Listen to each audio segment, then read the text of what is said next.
Quick introduction of this so you won't think too poorly of me when it's finished. The purpose of this speech, it's speech number 2 in the Entertaining Speeches Manual. And the purpose of the project is to take material from a source other than personal experiences, important to make that distinction, and adapt it to my speaking style. Now, I adapted the following story that was told by Texas comedian Ron White. This adaptation uses my name and my past residences. Everything else, including the story's incident and his arrest record, belongs to Mr. White. Are we clear? A few years back, I got thrown out of a bar in New York City. Now, when I say I got thrown out of a bar, I don't mean that the bar manager came up to me and politely said, "Sir, it's time for you to go." And I turned to my friends and bowed politely and said, "Gotta be off, fellas. Time for me to roll out of here and make my way to the door." Nope.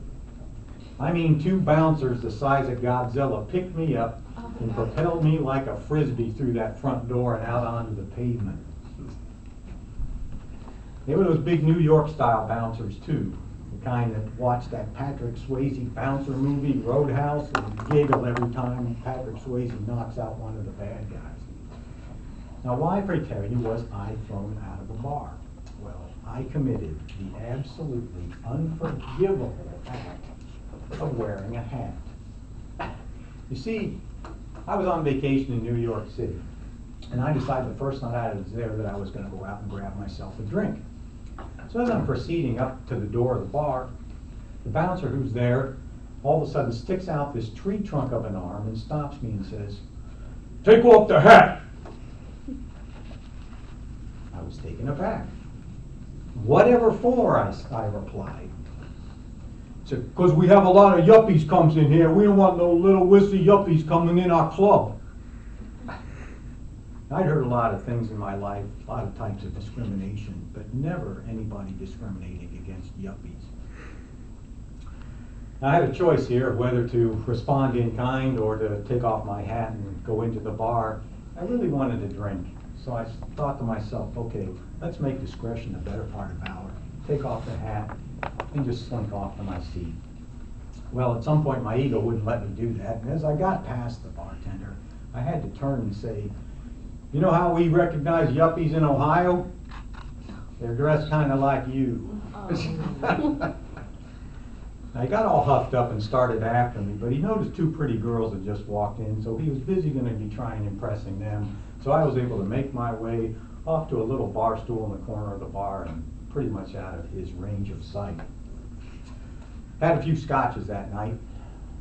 Okay, I had a lot of scotches that night. At some point, I don't know how it happened, I put on my hat. Why'd I put on my hat? I forgot. You ever forget? Happened to me. It wasn't 10 seconds or so after that hat went on my head, then I heard over my shoulder, "Okay, yuppie boy, that's it. You're out of here." I had a choice right there too, whether to walk out of that bar unescorted or to retort in kind. Now, keeping in mind that I had a whole lot of scotches, I had no other choice in my own logical mind to turn and say, "There aren't enough of you to get me out of here." I was wrong.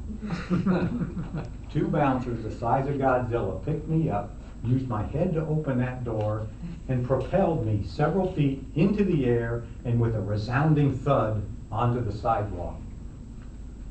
Shook off my head and realized I was not only on the sidewalk, I was now also at the feet of 2 of New York's finest. I was in a real pickle here because the only other witnesses to this incident were the 2 bouncers who were standing right there. So I figured I was going to probably not come out too well here, and that was the case. One of the New York cops said, "Sir, we're going to have to charge you with drunk in public." Now, at that point, I knew I had the right to remain silent. Just didn't have the ability. So I responded to the officer, "Look, I was drunk in a bar. I didn't want to be drunk in public. Them 2 guys threw me into public. You need to arrest them." Well, that went over like the proverbial lead balloon. So, despite my having responded in that manner, they very politely put me into cuffs and straightened me up against the car. Now, before they took me downtown to book me, though, one of the police said, "We really need to check this guy's criminal records first." Now, there's some good news. Went off to the car to tap my name and address and information into his little computer there to find out what I could possibly have done in the past. And I knew that wasn't going to work out well either. Oh. I told you that story to tell you this story. Now, living back in Ohio, I was arrested a total of 2 times for drunk in public. Yes, there does seem to be a pattern here. The 2 times I was arrested, it was both by Officer Richie McFadden. Richie McFadden lived 3 doors down from me in a little city called Kettering, Ohio, a suburb of Dayton. Richie and I knew each other since grade school, and he was the same guy who arrested me twice. Point being, Richie knew me pretty well. Richie, not being too sharp upstairs, though, the second time he arrested me, was filling out the paperwork when he looked up at me and said, "You got any aliases?" Smart aleck. Looked around. "Richie, they call me Tater Salad." Fast forward to 3 years later, standing outside a police cruiser in New York City with handcuffs on, when the police officer sidles back up from inside where he's been looking in the computer and says, "So are you Jim Tater Salad Hutzelman?" You caught me. Take down the roadblocks, you caught the tater. Adam Toastmaster.